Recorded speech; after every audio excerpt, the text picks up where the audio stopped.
And I am 100% sure कि इस video को देखने के अंत तक शायद आपकी भी आंखें नम होंगी और आपको कहीं ना कहीं वो अंदर से एक स्पार्क या मोटिवेशन जरूर मिलेगा कि मैं मेरे जैसा व्यक्ति जिसको कुछ नहीं पता था, जिसको कुछ नहीं आता था, जो बैक बेंचर था, अगर वो ये काम कर सकता है तुम जरूर कर सकते हो। ठीक है, 20 साल बाद मेरे पिताजी की गवर्नमेंट जॉब लगी थी। ठीक है, मैं तुमको बताना चाहूँगा, मेरे पापा जब 18 साल के थे तब से गवर्नमेंट जॉब की एग्जाम की तैयारी कर रहे थे।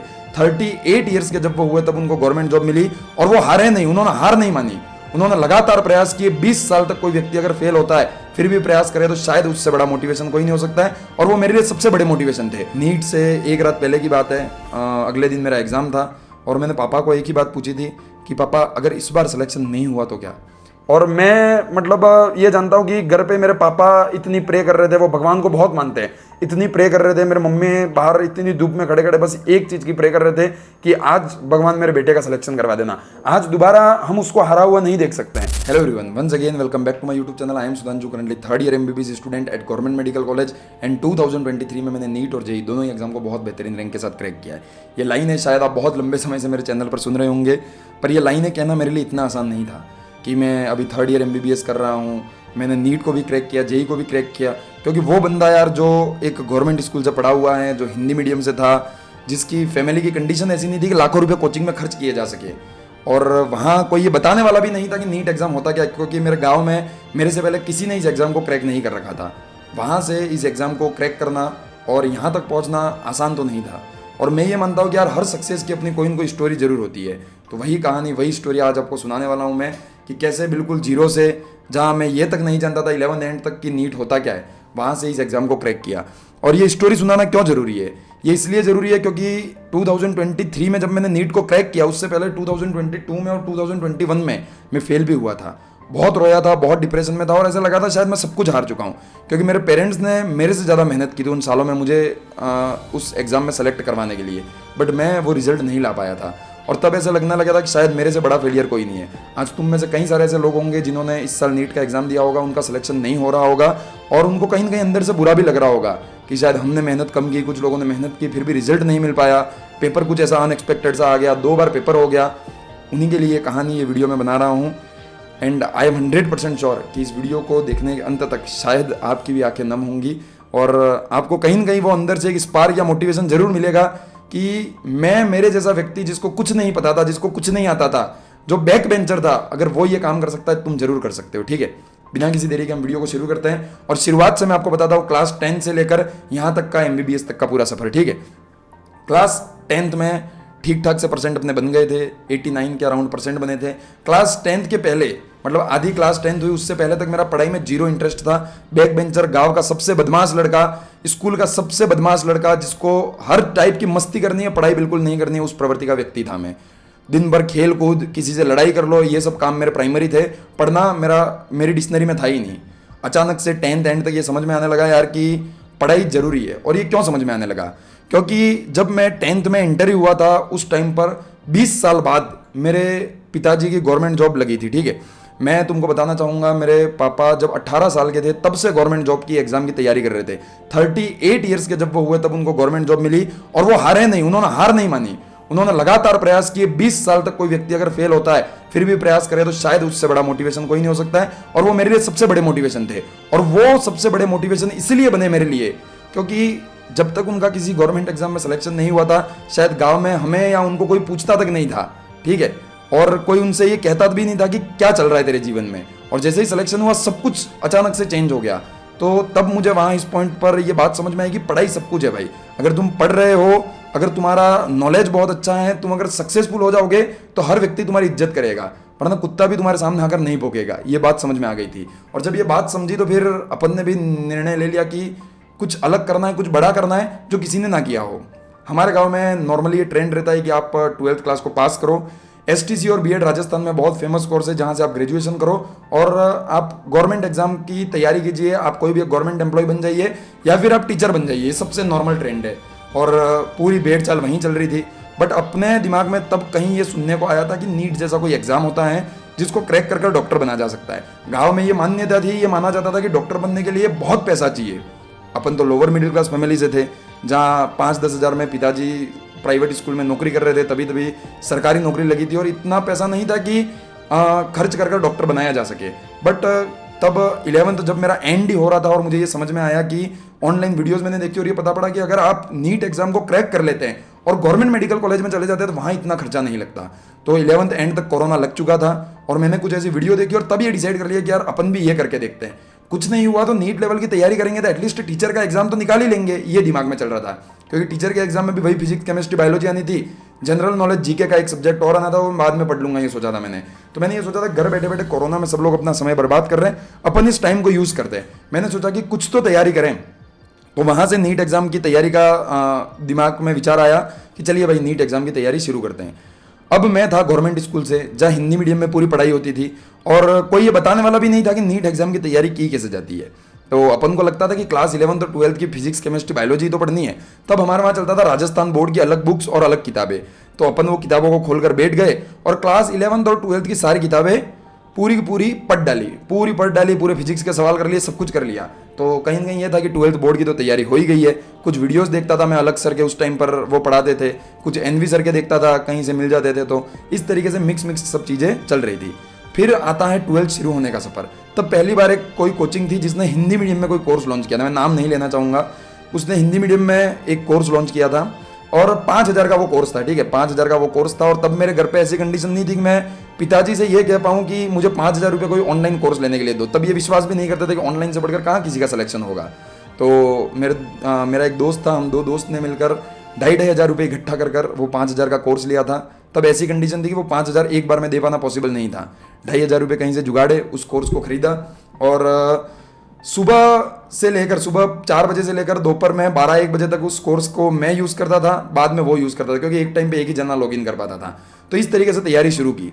तब कोई ये बताने वाला नहीं था यार कि क्वेश्चन प्रैक्टिस भी करनी होती है, एनसीईआरटी भी पढ़नी होती है। अपना बस एक काम था जो शुरुआत से अपन करते आए कि बस अच्छे से जो टीचर पढ़ा रहा है वो पढ़ो, नोट्स बनाओ और नोट्स को रट कर याद कर लो। वही काम अपन ने भी किया।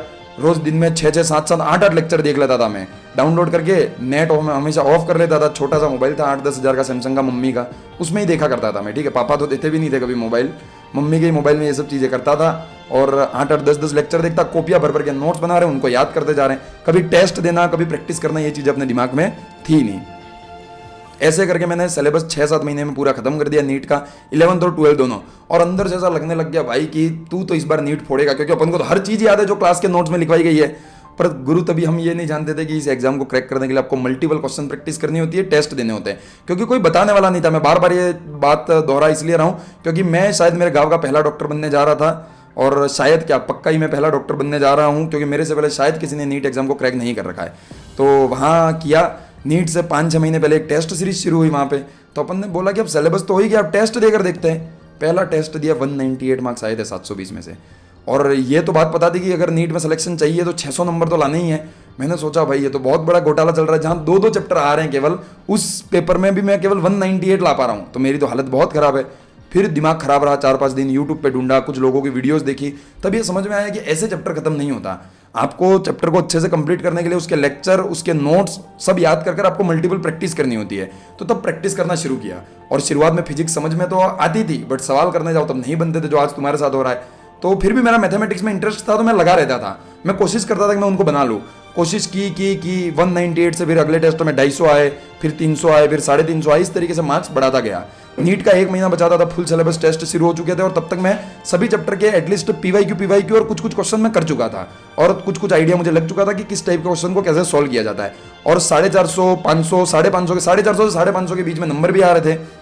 और ऐसा सुनता था मैं कि यार जिसके 500, 550 नंबर यहाँ आ रहे हैं वो नीट में 600 नंबर ला सकता है। तो बहुत उम्मीद थी मेरे को। 2021 में घर बैठे हुए मैंने तैयारी कर पहली बार नीट का एग्जाम देने गया। घर से 50-60 किलोमीटर दूर ही सेंटर था। पापा और दोनों बाइक पे एग्जाम देने गए थे।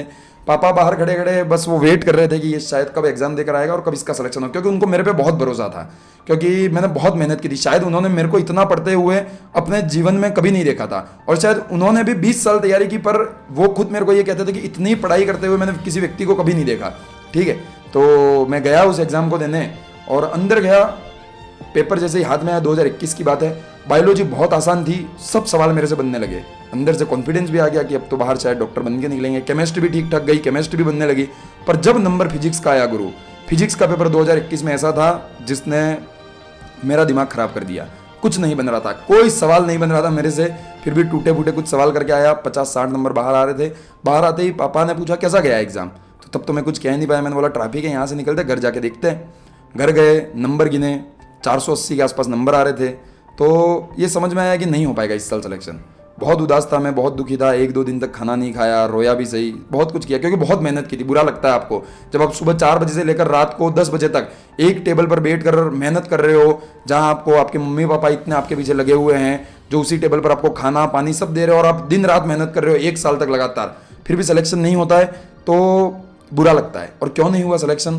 क्योंकि उस साल ये पता नहीं था कि यार तैयारी की कैसे जाती है। कोई ये बताने वाला नहीं था, ना कोई ऑनलाइन टीचर था, ना कोई ऑफलाइन टीचर था, बस वीडियो लेक्चर देख रहे थे। और कहीं ना कहीं गाइडेंस की कमी थी, इस कारण सिलेक्शन नहीं हो पाया। कोई बात नहीं, थोड़े दिन हुए, पेरेंट्स ने ये समझाया कि अपना तो पहले से अपन ने सोच रखा था कि अपन एक ड्रॉप लेंगे और ड्रॉप लेकर अपन तैयारी शुरू करेंगे। फिर ड्रॉप लेने की मानसिकता बन चुकी थी, तो अब ड्रॉप कहाँ से ले? और पेरेंट्स को ऐसा था कि ऑनलाइन पढ़कर नहीं होता सिलेक्शन, अपन को ऑफलाइन कोचिंग करनी पड़ेगी। ऑफलाइन कोचिंग को भी जब फीस निकाली, हमने पता किया, जब बात की, तो हमें कोई ऐसी कोचिंग नहीं मिली अच्छी जहाँ पर 1.5-2 लाख से कम खर्चा होता हो। जब हमने कोटा में पता किया तो 1.5 लाख तो कोचिंग की फीस होती है और 1.5-2 लाख रुपए वहाँ रहने के खाने का खर्चा है। और तब घर की ऐसी कंडीशन नहीं थी कि 3 लाख रुपए अफोर्ड कर पाए परिवार वाले 1 साल में, क्योंकि पूरा कमाते ही पूरे घर में 4-5 लाख थे 1 साल का, तो 3 लाख मेरे पीछे कैसे लगा सकते थे? उसके साथ हमें होम लोन की किस्त भरनी थी, और भी घर परिवार का खर्चा था, मेरी बहन पढ़ती थी उसका भी खर्चा था, तो बहुत सारी चीज़ें थी। तो अब करे तो करे क्या, कोई ऑप्शन था नहीं, पर ड्रॉप लेना था, ये जिद में पकड़ चुका था। और मेरे पेरेंट्स को भी था कि ड्रॉप दिलवाना ही है। ऐसी कंडीशंस में फिर डिसाइड किया कि कोटा नहीं जाना, यहीं पास में उदयपुर में कोचिंग है एसेंट इंस्टीट्यूट करके, वहाँ चलते हैं। वहाँ पर फीस भी थोड़ी सी कम थी, 1 लाख के करीबन थी, और थोड़ा सा कोचिंग भी अच्छा था, और वहाँ रहने का भी इतना खर्चा नहीं आएगा। और कुछ पैसे उधार लिए, कुछ जोड़े, और मेरे पापा मेरे को वहाँ रखने आ गए। वहाँ गया, बहुत जोश के साथ मेहनत करने के लिए गया था, और तब तक ठीक ठाक आइडिया लग चुका था कि कैसे नीट एग्जाम को क्रैक किया जाता है। गवर्नमेंट स्कूल से पढ़कर हिंदी मीडियम के बैच में एडमिशन लिया था, और अब यकीन नहीं मानेंगे, जब पहला टेस्ट हुआ तो पूरे बैच में पहली रैंक आई थी मेरी। दिवाली से जस्ट पहले मैं गया था, 20-25 दिन पहले, 20-25 दिन पढ़ा, बहुत ईमानदारी से पढ़ा, बहुत मेहनत की, और फर्स्ट रैंक आई थी मेरी पूरे टेस्ट में। जब पहली रैंक आई तो बहुत खुश था। घर जाते हुए, जैसे ही बस में घर जा रहा था दिवाली की छुट्टियों में, तो मैसेज आया मोबाइल पे कि पहली रैंक आई है टेस्ट में, और बहुत अच्छे नंबर, 640-50 के आसपास नंबर भी थे। पहली बार 600 से ऊपर का आंकड़ा भी देखा था, लगा कि शायद इस बार मैं निकाल लूंगा, और निकाल भी लेता। जिस इंटेंसिटी के साथ मैंने 1 महीने मेहनत की थी, अगर मैं वही करता तो। दिवाली पे घर गया, क्या पता मुझे ऐसा क्या हुआ, आज दिन तक मुझे समझ में नहीं आ रहा है। दिवाली की छुट्टियों के बाद जैसे ही मैं घर से वापस लौटा, अचानक से सब चीज़ें बिगड़ने लग गई। मुझे वहाँ मन लगना बंद हो गया, अकेले रहना अच्छा नहीं लग रहा था। मेरी होम सिकनेस से शुरुआत से प्रॉब्लम थी कि मैं घर से बिल्कुल लगाव मेरा जुड़ा हुआ था, मैं घर से दूर नहीं रह सकता था। पर तब 1 महीना इसलिए रह लिया क्योंकि जोश था कि नए नए बाहर पढ़ने आए, कोचिंग जाएंगे। बट जब वापस आए तो वो जोश खत्म सा हो गया था, और अंदर से ऐसा सोच लिया था यार कि नहीं लग रहा, मन नहीं हो पाएगा। और सब छोड़कर जाने की भी तैयारी हो चुकी थी। 10 दिन रहा, 15 दिन रहा, रोता, रोज फोन पे मैं रोता। कोचिंग जाता था, रोज कोचिंग रोज जाता था।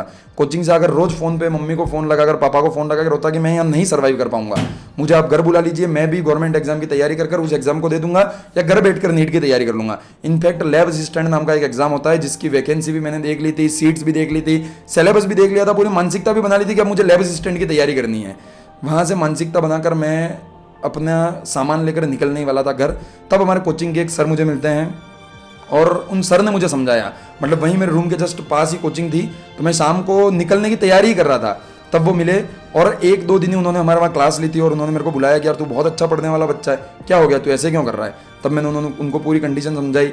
उन्होंने 2-3 और भी सर थे, उनसे मेरे को मिलवाया, और मेरे को अच्छा गाइड कर उन्होंने मोटिवेट किया, तब मेरे को सहारा दिया। और कहीं ना कहीं ये बोला कि यार तेरा इस साल सिलेक्शन हो जाएगा, तू बस सुधांशु छोड़ के मत जा। थोड़ी सी होप मिली। 2-4 दिन फिर गुजरे, फिर यही कंडीशन थी। कुछ दिन मम्मी पापा यहाँ आते, कुछ दिन मैं वहाँ जाता, और कुल मिला के पढ़ाई नहीं हो रही थी। बस मैं कोचिंग जाता था, वहाँ जो पढ़ा रहा वो ध्यान से सुनता था, और बस फिर घर आ जाता था। कई बार ऐसी भी कंडीशन आ गई कि मैं सब छोड़कर चला जाऊँ, पूरा दिन भर रो रहा हूँ, सो रहा हूँ, ये सब चीज़ें चल रही थी। और अंदर से वो उम्मीद खत्म हो गई थी कि नहीं करना भाई यार, तैयारी नहीं करनी। फिर मन लगाने के लिए करते क्या, दोस्त यार बना लिए, पुराने अपने स्कूल के जो दोस्त थे, वहाँ भी वो कहीं ना कहीं कॉलेज या कोचिंग में आए थे। उदयपुर जैसे बड़े शहर में दोस्त बना लिए, घूमना शुरू कर दिया। और रोज रात को मैं घर पे बात करता था तो पापा एक ही बात कहते थे, पहले तो मन नहीं लग रहा था तो रोज पूछते थे कि मन नहीं लग रहा ये वो। फिर 4-5 महीने बाद ये पूछना बंद कर उन्होंने ये पूछना शुरू कर दिया कैसी चल रही है तैयारी। अब तो तेरे ठीक, टेस्ट में तो मेरे हमेशा 500-550 नंबर आते ही थे, तो उन्होंने बोला कि इसको जंप करके थोड़े से अच्छे कर। तो दिमाग में ये बातें पहले इतनी क्लिक नहीं करती थी कि यार वो लोग इतना पैसा खर्च कर कर मेरे पे विश्वास कर कर मेरे को यहाँ रखा है, और वो इंतजार कर रहे हैं कि मैं कब सेलेक्ट होकर यहाँ से जाऊँगा। तब ये बातें इतनी समझ में नहीं आ रही थी, मन नहीं लग रहा था, तो बस कर रहे थे, काम चला रहे थे। मैंने सोचा लास्ट 2-3 महीने पढ़ लूँगा और काम हो जाएगा। ऐसे ऐसे कर कर पूरा साल गुजर गया।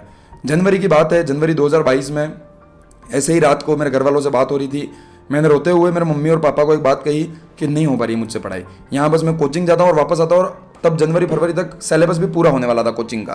तो मैंने बोला अब तो कोचिंग भी नहीं जाना और अब पूरा दिन मेरे से यहाँ रहना पॉसिबल नहीं है, तो मैं घर आ जाता हूँ।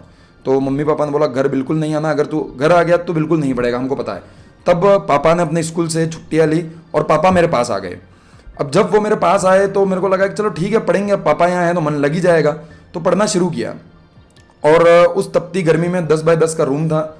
मार्च की फरवरी की बहुत खतरनाक गर्मी थी, और उस छोटे से रूम का एक छोटा सा कोना इमेजिन कर देखो, एक छोटा सा कोना है, वहाँ पर वो एक छोटा सा गैस स्टोव जो आता है वो लगाकर वहीं मेरे पापा खाना बनाते थे, वही बना के मुझे खिलाते थे।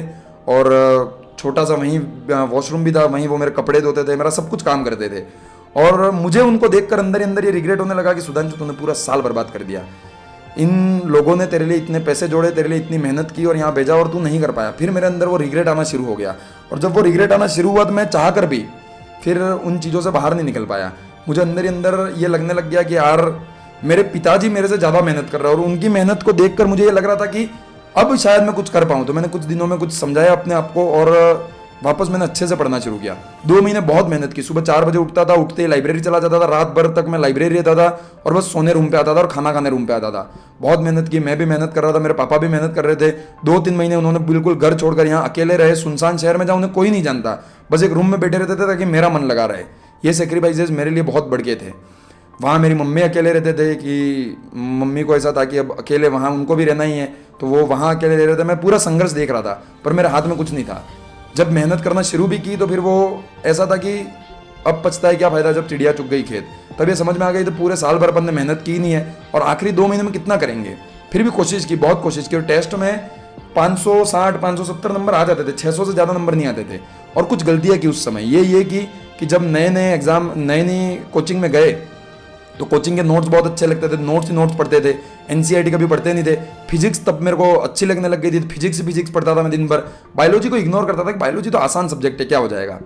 और कहीं ना कहीं थोड़ा सा ये भरोसा नीट से पहले आ गया था मुझे, 4-5 दिन पहले, कि हो जाएगा सिलेक्शन, मरते गिरते भी हो जाएगा, पाकिस्तान में भी कॉलेज मिलेगा, मैं चला जाऊँगा, बट सिलेक्शन हो जाएगा, ऐसा लगने मेरे को लग गया था। नीट से एक रात पहले की बात है, अगले दिन मेरा एग्ज़ाम था, और मैंने पापा को एक ही बात पूछी थी कि पापा अगर इस बार सिलेक्शन नहीं हुआ तो क्या। उन्होंने बोला कोई बात नहीं, नहीं हुआ एक और प्रयास करेंगे, तू टेंशन मत ले, आराम से बस शांति से अपना पेपर देने जा। मैं गया पेपर देने, बहुत एंजाइटी थी, बहुत डरा हुआ था, और बहुत प्रेशर में भी था, क्योंकि मेरे ऊपर बहुत सारी जिम्मेदारियां थी कि इस बार इस सुधांशु को फेल होकर वापस नहीं लौटना, क्योंकि इस बार बहुत पैसा लगा है तेरे ऊपर, बहुत उम्मीदें हैं तुझसे। बाहर खड़े खड़े मैं उस एग्जाम सेंटर में एग्जाम दे रहा था, बाहर धूप में खड़े खड़े मेरे पापा भगवान का पाठ कर रहे थे, पूजा कर रहे थे कि मेरे बेटे का ये एग्ज़ाम अच्छा चला जाए और उसका सिलेक्शन हो जाए। पहली बार मतलब मैं जब एग्ज़ाम देने गया था तो इतनी उम्मीदें नहीं थी, पर इस बार बहुत उम्मीदें थी। मम्मी भी प्रे कर रहे थे घर पे, पापा भी बाहर खड़े खड़े इस धूप में प्रे कर रहे थे, और मैं गया एग्ज़ाम देने अंदर। पेपर जैसे ही हाथ में आता है, बायोलॉजी से अपन शुरू करते हैं। 2022 में पहली बार बायोलॉजी में असर्शन रीजन और स्टेटमेंट वाले क्वेश्चन आए थे। फिर हालत ख़राब अपनी, क्या करें। पेपर देख के 2021 में तो 2 घंटे तो उम्मीद थी, आखिरी 1 घंटे में उम्मीद टूटी थी। यहाँ तो पहले मिनट में ही उम्मीद टूट गई थी, क्योंकि बायोलॉजी अपन को अच्छे से आती नहीं थी, एनसीईआरटी कभी पढ़ी नहीं थी, बस नोट्स ही नोट्स रट रहे थे, और एनसीईआरटी के स्टेटमेंट एज इट इज़ पूछ लिए। नहीं बन रही थी मेरे से बायोलॉजी, कुछ सवाल बने, कुछ नहीं बने। खुद को ये भरोसा दिलाया फिजिक्स केमिस्ट्री करेंगे, चलो छोड़ के आगे बढ़ते हैं। आगे बढ़े, केमिस्ट्री की लगभग मुझे सारे सवाल आते थे, सारे बनाए। फिजिक्स में भी लगभग सारे आते थे, सारे बनाए। पर बायो बहुत ही खराब गई थी। बाहर निकला, पापा ने ये पूछा कि कैसा गया एग्जाम, तो मैंने बोला अच्छा गया, क्योंकि आखिरी में मैंने फिजिक्स केमिस्ट्री की थी, वो बहुत अच्छी गई थी मेरी। तो मेरे को लगा कि शायद हो जाएगा सिलेक्शन, ठीक है। और मेरे को लगा था कि बायो में मेरे कम से कम यहाँ टेस्ट में 280-300 नंबर तो आ ही जाते थे, इतने तो आ ही जाएंगे। और इतने आ गए तो मेरे को इतना पता था कि उन दोनों मिला के मैं 300 ले आऊँगा, 300 से ज़्यादा ले आऊँगा, मेरे को ये भरोसा था। तो पापा को अगले दिन सुबह उनकी ड्यूटी पे जाना था, तो वो तो चले गए, मैं रात को वहीं रुका था। और मेरा पेपर जो था वो कोचिंग वाले ले गए थे, क्योंकि मैं वो उस बैच में टॉपर वाली कैटेगरी में आता था, और टॉपर्स के पेपर वो ले जाके खुद आंसर की बना के चेक करके देते थे। मैं वेट कर रहा था आंसर की, बट यूट्यूब से मैं देखता जा रहा था जो आंसर की सॉल्यूशन आ रहे थे वहाँ से कि कितने सही है कितने गलत है। तो फिजिक्स और केमिस्ट्री के आंसर की मुझे मिल गई थी, और मैंने चेक किया था तो दोनों में 160, 165, 160, 165 नंबर बन रहे थे। मैंने घर पे फ़ोन लगा के बता भी दिया कि इतने इतने नंबर बन रहे हैं, और मेरे को भरोसा था कि भाइयों में 280-300 नंबर तो आ ही जाएंगे, तो सिलेक्शन इस बार सुधांशु तेरा हो जाएगा, ये भरोसा आ गया था और बहुत खुश था मैं। रात को 9 बजे कोचिंग से फ़ोन आता है कि तेरा पेपर चेक हो गया, यहाँ से ले जाओ, और आंसर की भी बन गई है। मैं गया पेपर लेने और आंसर की भी लाया, रूम पे बैठ के मैंने चेक किया। रूम बिल्कुल कोचिंग के पास में ही था। मैं चेक कर रहा था और चेक करते करते यार फिजिक्स और केमिस्ट्री में वही 60-165 नंबर बने। बायोलॉजी में 250 नंबर भी नहीं बन पा रहे थे मुश्किल से, और नंबर आ रहे थे 570-580 के करीब। और फिर दिल टूट गया, अंदर से ऐसा लगने लगा कि इस पे तो नहीं हो पाएगा सिलेक्शन, क्योंकि पिछले सालों की कट ऑफ 600 के आसपास थी और 600 एक सेफ जोन है, यहाँ बहुत रिस्क है। और पापा को फ़ोन लगा के बोला, पापा ने बोला टेंशन मत ले, पेपर मुश्किल आया था, सबके लिए मुश्किल है, कट ऑफ कम जाएगी। पर तब अपन ये नहीं जानते थे गुरु की फिजिक्स और केमिस्ट्री का मुश्किल है तो सबके लिए मुश्किल है। बायो कभी मुश्किल नहीं है लोगों के लिए, बायो नीट वाले बच्चे कर ही लेते हैं, कर ली थी बायो लोगों ने। मुझे कहीं ना कहीं अंदर से पता लग गया था कि नहीं हो पाएगा सिलेक्शन, नहीं बना इस बार भी मामला। बहुत टेंशन में था, बहुत डिप्रेशन में आ गया, और रात को 10 बजे से लेकर सुबह 5 बजे तक लगातार रोया मैं, 1 मिनट भी मैं सोया नहीं। सुबह 5 बजे घर जाने की पहली बस थी, अपना सामान पकड़ा, जो मिला उठाया, पैक कर कर चल पड़ा। मैं पूरी ऑटो रिक्शा में बस स्टेशन तक जा रहा था, तब तक रोता हुआ गया। बस के अंदर भी मैं रोता हुआ, 3 घंटे का घर तक का सफर था, तीनों घंटे में रोता हुआ गया, खिड़की से बाहर मुंह निकाल कर। बस मैं ये सोच रहा था कि यार क्यों नहीं कर पाया सुधांशु तू, एक बार क्यों तूने अपने पेरेंट्स के फिर से 2-3 लाख रुपए वेस्ट कर दिए, क्योंकि तब वो 2-3 लाख मेरे लिए बहुत बड़ी बात थी भाई। आज शायद तुमको ऐसा लग रहा होगा कि 2-3 लाख की तो बात थी, पर बहुत बड़ी बात थी, क्योंकि वो कैसे जुगाड़े थे वो हम जानते थे केवल, कैसे मेरे लिए मेरे मम्मी पापा ने सेक्रीफाइस किए थे वो मैं जानता था केवल। और रोता हुआ मैं घर गया। घर जाते ही क्या कहता मैं घर वालों से, मेरे पास कहने के लिए कुछ था नहीं। चुपचाप गया, लेट गया और सो गया। दोपहर का समय था जब मैं घर पहुंचा था। मम्मी ने बोला खाना खा ले। मैं क्या खाना खाऊं, मेरे मतलब तब ये कंडीशन थी कि मुझे ना भूख लग रही है ना प्यास, और मैं रोए रोए जा रहा हूँ और अंदर से अंदर बहुत रिग्रेट कर रहा हूँ। बहुत रोया था, कुछ दिन मन भी नहीं लगा। और वो रोया इसलिए नहीं था कि मैं फेल हो गया, मेरे को सबसे बड़ा गिल्ट था मेरे पेरेंट्स का, कि उन्होंने मेरे लिए बहुत मेहनत की थी, बहुत सेक्रीफाइस किया, बहुत स्ट्रगल किया था, और मैं उसका रिजल्ट नहीं दे पाया। जब मैं घर पहुंचा तो भी मैं इसलिए नहीं रोया था कि मेरा एग्ज़ाम ख़राब गया। जब मैं घर पहुंचा और मैंने अपने पापा की शक्ल देखी तो उनकी आंखों में कहीं ना कहीं आंसू थे।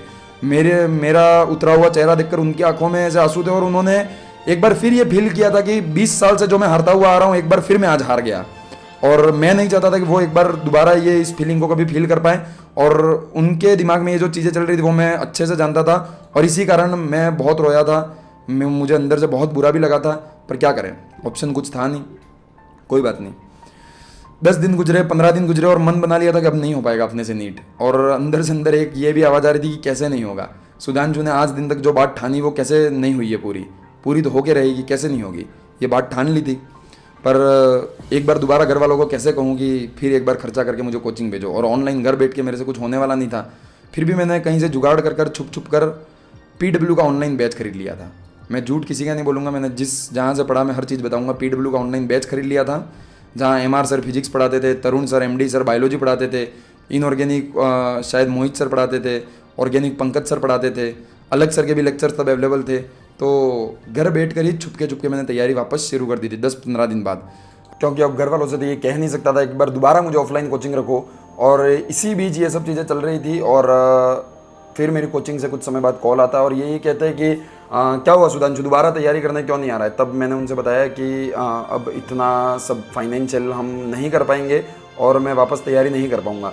तब मेरे कोचिंग के टीचर्स ने और मैनेजमेंट वालों ने ये कहा कि तू इस साल कुछ नंबरों से सिलेक्शन तेरा रह गया है, एक बार दोबारा मेहनत कर, और इस बार तेरी बहुत बढ़िया रैंक के साथ एम्स जैसे कॉलेज में सिलेक्शन होगा।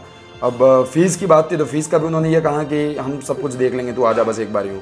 तो यही सब सोचते हुए एक बार दोबारा अपने घर वालों से बात की, मनाया, और घर वालों ने उसी सपोर्ट के साथ एक बार दोबारा मुझे कोचिंग के लिए रख भी दिया। एक बार दोबारा मैं उदयपुर के लिए निकल गया था एसेंट के लिए। ये मेरा दूसरा ड्रॉप था और ये मेरे लिए डू और डाई वाली सिचुएशन थी। मुझे कुछ भी हो जाता, अब इस बार इस एग्ज़ाम को क्रैक कर ही घर आना था। और बड़े जोश के साथ एक बार दोबारा मैं निकला। पिछले साल केवल जोश था, इस साल जोश भी था और दिल में एक दर्द भी था कि चाहे कुछ भी हो जाए इस बार सिलेक्शन लेके सुधांशु वापस आना है। क्योंकि ये जो ताने मेरे पेरेंट्स को सुनाए गए हैं या फिर ये जो कलंक मेरे पे लगा है, जो रिग्रेट मैं अंदर से फील कर रहा हूँ, कुछ भी कर मुझे उस चीज़ से बाहर निकलना है। और एक बार दोबारा मैं निकल गया उदयपुर वापस तैयारी करने। लगभग सितंबर अक्टूबर का टाइम था और मैं वापस इस बार पूरे सन्यासी की तरह घर से निकला। बिल्कुल छोटे बाल करवा लिए थे, 2 लोअर ली थी, 2 एसेंट की टी शर्ट ली थी और बस चप्पल ले लिए थे और वो लेकर मैं घर से एक बार फिर अपने पूरी बुक्स को लेकर निकल गया तैयारी करने के लिए। और पहले दिन मैं जैसे ही कोचिंग में जाता हूँ मुझे अंदर से एक बहुत ही अजीब सी फीलिंग आती है, और ये फीलिंग ये थी कि यार मैं उसी सीट पर, उसी बैच में, उसी टीचर के सामने मुझे दोबारा बैठना पड़ रहा है, और मैं अंदर से पूछ रहा था क्यों बैठना पड़ रहा है वहां पे।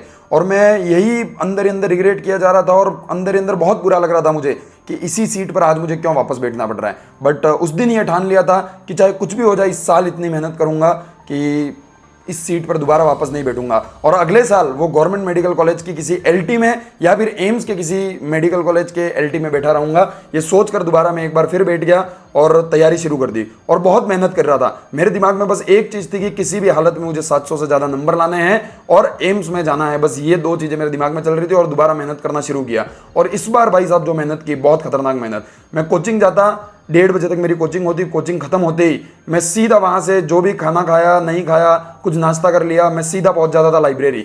और रात रात भर तक मैं उस लाइब्रेरी में बैठा रहता था और बस मेरा काम था क्वेश्चन प्रैक्टिस करना, क्वेश्चन प्रैक्टिस करना, क्वेश्चन प्रैक्टिस करना। मैं थोड़ा सा आपको शेड्यूल बताऊं तो मैं पहले दिन रात को, यानी कि अगले दिन हमारी कोचिंग में ऑफलाइन में जो भी टॉपिक पढ़ाया जाने वाला है, वो पहले दिन रात को मैंने पीडब्ल्यू का जो बैच ले रखा था, उस बैच से मैं पढ़ के जाता था ताकि मुझे सारी की सारी चीजें तुरंत समझ में आ जाए, तुरंत याद हो जाए।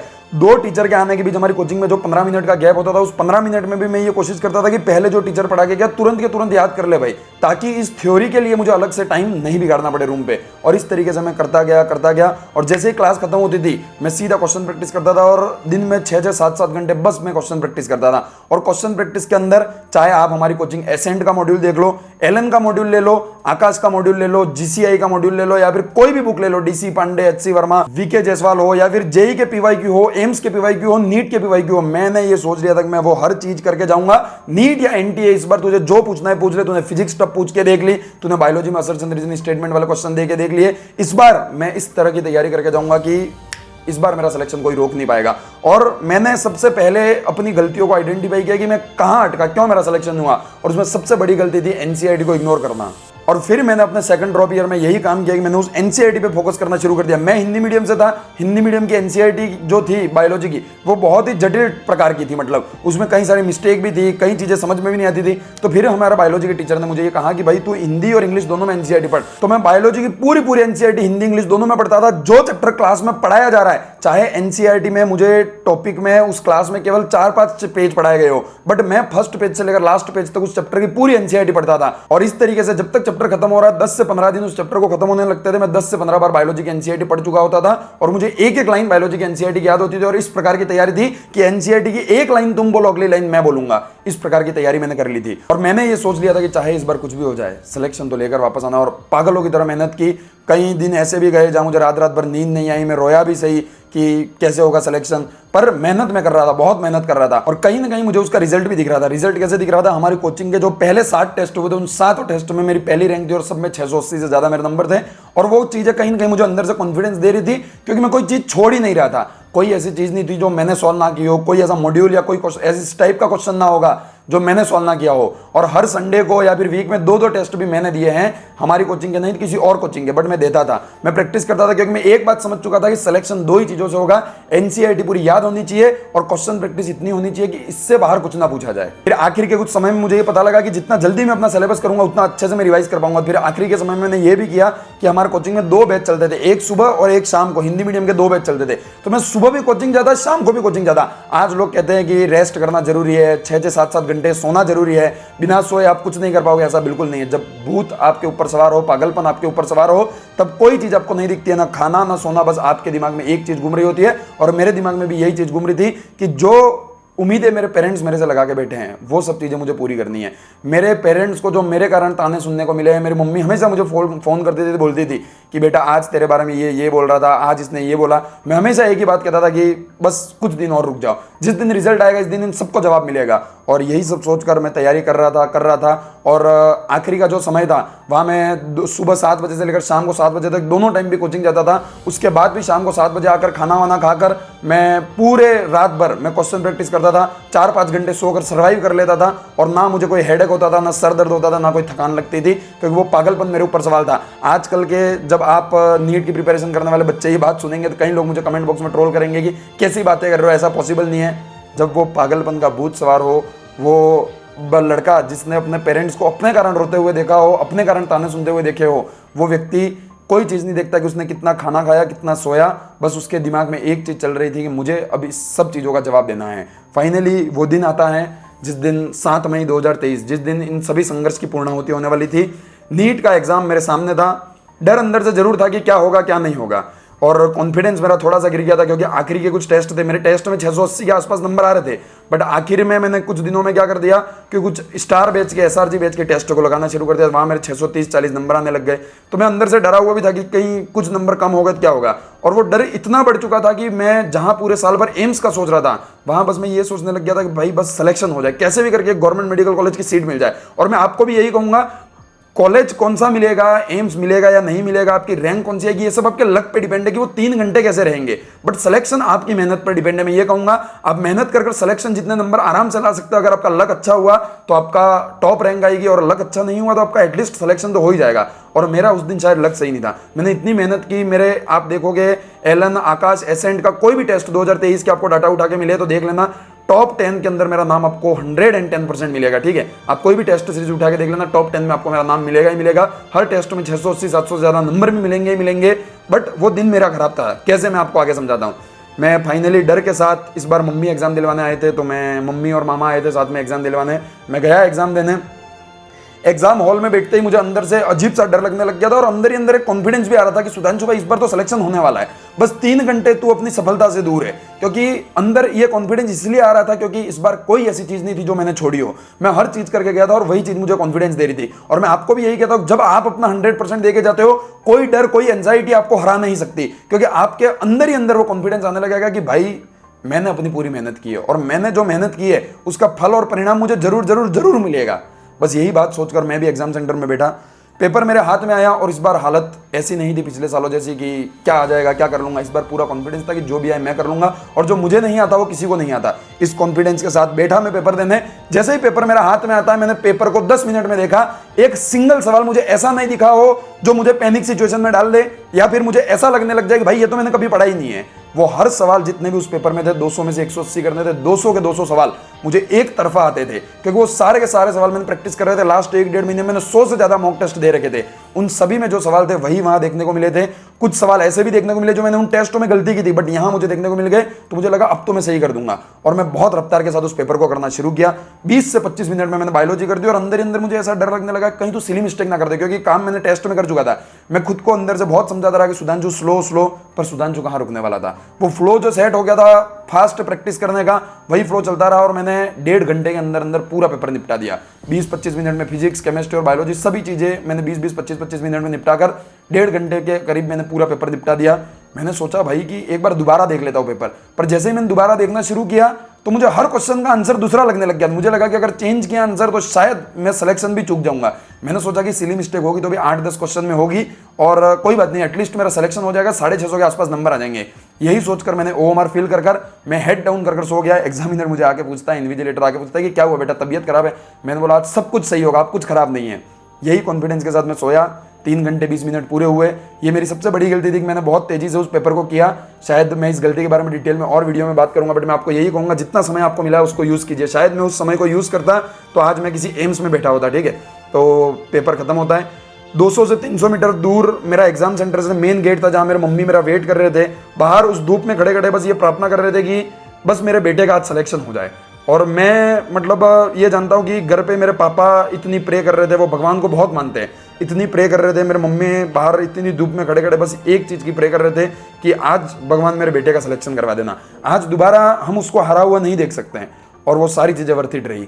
मैं दूर से चिल्लाकर मैं जोर से ही बोला मम्मी बहुत बढ़िया एग्जाम दिया है। और फिर मैंने उनका जो चेहरा देखा, जो स्ट्रेस उनके चेहरे पर था वो खत्म हुआ। मैंने पापा को भी फोन लगा के यही बोला, और कहीं न कहीं मुझे लगा था 680 के आसपास नंबर आ जाएंगे, और यही मेरी एक्सपेक्टेशन थी। मैं गया, फिर मेरे पेपर जो था वो लेकर चले गए थे कोचिंग वाले एक बार दोबारा। मैं रात की 8 बजे का वेट कर रहा था, क्योंकि उसी के आसपास आंसर की आने वाली थी। और जैसे ही आंसर की आती है, अब तो बहुत जल्दी आंसर की आती थी, तब 7-8 बज जाते थे आराम से। 8 जैसे ही बजे मैं खाना खा रहा था एक रेस्टोरेंट में, और कोचिंग से कॉल आता है कि बेटा पेपर चेक हो गया, आके ले जाओ, ठीक है, और आंसर की से एक बार मिला लो और स्कोर अपना बता दो। तो मैं आधा खाना छोड़कर, मतलब आधा निवाला छोड़कर मम्मी और मामा खाना खा रहे थे, मैं भागकर 1 किलोमीटर दूर मेरी कोचिंग थी, मैं वहाँ गया और मेरा सबसे पहला सवाल बाहर, मुझे 2-3 टीचर मिले, उनसे यही था कि मेरा कितना स्कोर आ रहा है सर। तो उन्होंने बोला 670-80 के आसपास आ रहा है, क्योंकि उन्होंने ऊपर पेपर को देख लिया था, जो क्वेश्चन लोग गलत कर सकते थे उन क्वेश्चनों को देखा और उनको ये पता पड़ गया था कि यही है इसके गलत है, और उन्होंने एक एवरेज स्कोर निकाला, प्रॉपर चेक नहीं किया था। प्रॉपर आंसर की मेरे हाथ में आई, मैंने एक एक क्वेश्चन मिलाया तो 640 के करीबन मेरे नंबर बन रहे थे। ऐसे क्वेश्चन जो मेरे टीचर कभी सोच भी नहीं सकते थे सुधांशु गलत करके आया था, ऐसे ऐसे क्वेश्चन में गलत करके आया था। कोई बात नहीं, पर मैं फिर भी खुश था क्योंकि मेरा सिलेक्शन हो रहा था। मुझे इस बात का बिल्कुल दुख नहीं था कि मुझे एम्स नहीं मिला, बढ़िया मार्क्स नहीं आए। मैं ये कहता हूं कि always trust on God plan. भगवान आपको जो भी दे रहा है वो बहुत बेहतरीन दे रहा है, ठीक है। इसलिए जो मिला उसकी कदर करो, जो नहीं मिला उसके लिए इतना ज्यादा भी मत रहो और मेहनत करो कि क्यों नहीं मिला मुझे। बस मैं ये कहूंगा, मैं अपने घर पे कॉल लगाया, मेरी बहन ने कॉल उठाया और मेरी बहन बस ये बोल रही थी कि पापा शाम भर से बस एक चीज का इंतजार कर रहे हैं कि तू जैसे ही कॉल करेगा अपने मुंह से पहला शब्द प बोलेगा या छ। प का मतलब 500 नंबर, छ का मतलब 600 नंबर। मैंने पापा से बात की और बोला 640 नंबर। बहुत खुश थे वो। और मैं कोचिंग से फिर रूम पे गया, मम्मी रूम पे थी, मम्मी को जाके बोला कि मम्मी 600 नंबर आए। मम्मी भी बहुत खुश थे, मैं भी बहुत खुश था। आज से पहले कई रातें ऐसी थी जहां मैं टेंशन के कारण, डिप्रेशन के कारण या फिर बस एंजाइटी के कारण सो नहीं पाया था, दुख के कारण सो नहीं पाया था। बट वो पहली रात 7 मई की ऐसी थी जहां मैं खुशी के कारण नहीं सो पाया था। पूरी रात भर नहीं सोया। मैंने बस मम्मी से, पापा से ये बातें की कि मम्मी अपन को ये लोग ये कहते थे, ये कहते थे, मेरा मजाक उड़ाते थे, आज उन सबको जवाब मिलेगा। और भाई मैं मतलब अंदर से मेरे को क्या फीलिंग आ रही थी मैं नहीं जानता, बट जब तुम्हारा सिलेक्शन होगा और वो फीलिंग जब तुमको आएगी, मैं हकीकत बता रहा हूँ माय डियर फ्रेंड, आप उस फीलिंग को कभी एक्सप्रेस नहीं कर पाएंगे। बट वो अलग ही फीलिंग है। जहां 3 साल से एक एग्जाम के पीछे मैं पागल हो रखा था, मेरे पेरेंट्स ने इतने सेक्रीफाइस किए थे, उसकी अंतिम पूर्णाहुति हो चुकी थी वो, और मुझे पक्का पता था कि मेरा सिलेक्शन होना ही है। और मैं बहुत खुशी के साथ, जो पिछले साल सुधांशु रोता हुआ बस से गया था, इस बार बहुत खुशी के साथ घर गया। घर जाते ही जो रोते हुए चेहरे माँ बाप के देखे थे, वो चेहरे इस बार खुशी से देखे थे। और उनके पैर छूकर एक बार मेरे पापा ने दोबारा अपने मेरे पेपर को चेक किया, क्योंकि उनको था कि एक बार मैं खुद चेक कर लूँ और मुझे ट्रस्ट आ जाए। उन्होंने दोबारा उस पेपर को चेक किया और वही मेरे नंबर बन रहे थे 635, 640, 635, 640, 2-3 अलग अलग आंसर की से। हम सब बहुत ही खुश थे।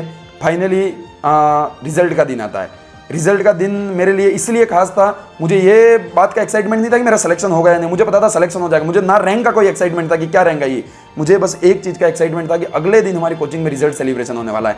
और पिछले साल जब रिजल्ट सेलिब्रेशन हुआ था तो ये सुधांशु रोया था दूसरे लोगों को देखकर, जब उनको हार पहनाकर सम्मानित कर पूरे उदयपुर में घुमाया गया था। पर इस बार नंबर मेरा होगा, इस बार वो हार मुझे भी पहनाया जाएगा, इस बार मुझे भी घुमाया जाएगा, और जो जो चीजें मैंने मैनिफेस्ट की थी वो सब चीजें होंगी। इस बात के लिए मैं एक्साइटेड था। फाइनली रिजल्ट आया। रैंक बहुत बेकार आई थी। हर बार 630-40 नंबर पर 630 मेरे नंबर आए थे और 630 नंबर पर 7-8 हज़ार रैंक आती थी, बट मेरी रैंक जो आई थी वो 13,000 के आसपास आई थी। और मैं खुश था। फिर भी बहुत सारे कॉल आ रहे थे बधाई के लिए, कॉन्ग्रेचुलेशन के लिए। पापा भी बहुत खुश थे, मम्मी भी बहुत खुश थी, और उनके चेहरे पर मेरे कारण गर्व देखकर मुझे पहली बार ऐसा लगा कि भाई तूने कुछ वास्तव में अच्छा काम किया है, ठीक है। अगले दिन सुबह उठते ही मैं निकल गया था अपने रिजल्ट के सेलिब्रेशन के लिए अपनी कोचिंग, और वही चीज़ें जो मैंने मैनिफेस्ट की थी वो सारी चीज़ें वहाँ हुई। हार माला पहनाकर हमें सम्मानित भी किया गया, पूरे उदयपुर में घुमाया भी गया, और मैं बहुत खुश था। और इन सब खुशी के बीच बस मैंने एक चीज़ जानी कि अगर आप कोई चीज़ ठान लेते हैं तो दुनिया की कोई ऐसी ताकत नहीं है जो आपको रोक सकती है, और मेहनत एकमात्र ऐसा रास्ता है जो आपको आपकी मंजिल तक पहुंचा सकती है। लक मैटर करता है, मैं मान रहा हूँ उस दिन मेरा लक अच्छा नहीं था, वरना आज शायद मैं किसी एम्स में होता। कोई बात नहीं, मुझे इन सब चीज़ों से कोई फर्क भी नहीं पड़ता है। बट मैं ये अच्छे से जानता हूँ कि अगर आप मेहनत करते हैं तो अंतिम समय पे आकर आपको सफलता जरूर मिलती है। भगवान आपकी मेहनत को कभी व्यर्थ नहीं होने देते। बस जैसे हम चेक करते हैं घर में कि चावल पकाया नहीं दबा दबा कर, वैसे भगवान आपको हमेशा चेक करते हैं कि आप सही हुए या नहीं। और कहीं ना कहीं जब मैंने बाद में इन चीज़ों को एनालिसिस किया, मैं मेडिकल कॉलेज में आ गया, तो मैंने ये चीज़ जानी कि मेरा 2 साल सिलेक्शन क्यों नहीं हुआ। मेरा सिलेक्शन बस इसलिए नहीं हुआ था क्योंकि मेरे पास कोई ये समझाने वाला, गाइड करने वाला, कोई मेंटर देने वाला नहीं था कि भाई तुझे इस तरीके से पढ़ना है। क्योंकि मेहनत तो मैंने पहले साल भी बहुत की थी, बट अगर मुझे कोई ये बता देता कि भाई प्रैक्टिस भी करनी होती है, यहाँ से प्रैक्टिस कर, ये क्वेश्चन करने, वो क्वेश्चन करने, तो शायद मैं अपना काम कर लेता, ठीक है। और इन्हीं सब चीज़ों के बीच फिर मैंने ये सोचा कि यार मेरे जैसे और भी कितने लोग होंगे जो केवल इतनी मेहनत करने के बाद केवल एक सही गाइडेंस के कारण अपना सिलेक्शन नहीं ले पा रहे होंगे। और मैं जानता हूँ तुम में से भी ऐसे लोग होंगे जो एक ही गलती को बार बार दोबारा कर रहे हैं, ड्रॉप पे ड्रॉप लेते जा रहे हैं और उनका सिलेक्शन नहीं होता जा रहा है। पर मैंने इस प्रॉब्लम का सॉल्यूशन मैं निकालूंगा ये ठान लिया था, और जब मैं इस काबिल हुआ तो मैंने इस प्रॉब्लम का सॉल्यूशन निकाला। और वो सॉल्यूशन ये था कि मैं इंडिया की most trustable most affordable one on one mentorship batch लेकर आया। बहुत सारे मेंटरशिप के कोर्स आपने देखे होंगे जो चलते होंगे, और वो मेंटरशिप के कोर्स क्या चलते हैं, कैसे चलते हैं, जहां एक गूगल मीट में बस एक कोई टॉपर आ रहा है और बस अपना ज्ञान दे रहा है कि उसने क्या क्या किया। भाई नहीं, ये पैसा लूटने का खेल है, ये पैसा लूटने का धंधा है। हम पहली बार इंट्रोड्यूस किया one on one mentorship programme, जहां आपको एक पर्सनल मेंटर मिलेगा जिसने नीट क्रैक कर रखा है, जिसकी सिचुएशन सेम आपके जैसी थी, सेम आपके जैसा था वो बंदा, और वो आपको पूरा अपना पर्सनल प्लानर देगा, आपके अकॉर्डिंग एक प्लान बनाएगा, आपको आपके अकॉर्डिंग डेली टारगेट्स देगा, आपकी कंसिस्टेंसी मेंटेन करवाने के डिजिटल लाइब्रेरी में वो आपके साथ बैठकर पढ़ेगा। यानी कि आप सबके कैमरा जो है फोन के वो आपकी बुक्स पे होंगे और मेंटर निगरानी रखेगा कि तूने आज 12 घंटे पढ़ा या नहीं। और जब इस तरीके की मेंटरशिप या इस तरीके की मेहनत करवाई जाएगी तो कैसे सिलेक्शन होगा। आपको कुछ नहीं करना, आपको हम बताएंगे कि क्या क्या चीजें करना। और हम मेंटेक्स आपके लिए पहली बार लेकर आया one on one mentorship programme, जो कि बहुत ही यूनिक है और बहुत ही सस्ते में हमने इसको दिया। अगर आप इस प्रोग्राम को ज्वाइन करना चाहते हैं, डिस्क्रिप्शन बॉक्स में मैं इस प्रोग्राम की डिटेल वीडियो की लिंक दे दूंगा, वहां से जाकर देखिएगा कि क्या ताकत है हमारे इस मेंटरशिप प्रोग्राम की। बहुत सारी चीजें हम शॉर्ट नोट्स और सब चीजें इसमें देंगे, हिंदी इंग्लिश दोनों मीडियम के लिए हैं, और आप जाकर एक बार जरूर विजिट कीजिएगा, मैं आपको यही कहूंगा, क्योंकि शायद क्या पता आपका भी सिलेक्शन इसी गाइडेंस के कारण रुक रहा हो, और हम इस प्रॉब्लम को सॉल्व करेंगे, इस बात की पूरी गारंटी है। और मैं वीडियो के अंत में यही कहूंगा कि मैं अपनी इन असफलताओं से बहुत कुछ सीखा। आज मैंने मेहनत की थी उन चीज़ों से मैं एक चीज़ सीखा कि मेहनत करने से हर चीज़ संभव है। और मेहनत कर कर आज मैंने गवर्नमेंट रजिस्टर्ड खुद की एक कंपनी बनाई, जिसका करंटली मैं फाउंडर हूँ, मेंटेक्स नाम से आप चेक कर सकते हैं। और 22 साल की उम्र में इतना सब कुछ करना केवल एक चीज़ से संभव हो पाया, वो है मेहनत।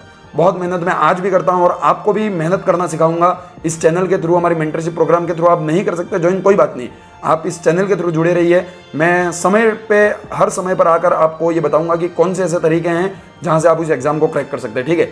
और आखिर में मैं एक ही बात कहूंगा, खुद को किसी से कंपेयर मत कीजिए। सबका सक्सेस का अपना अलग रूल होता है, अलग फॉर्मूला होता है। आप दूसरे को देखकर मत बनाइए कि मुझे ये करना है, मुझे ये करना है।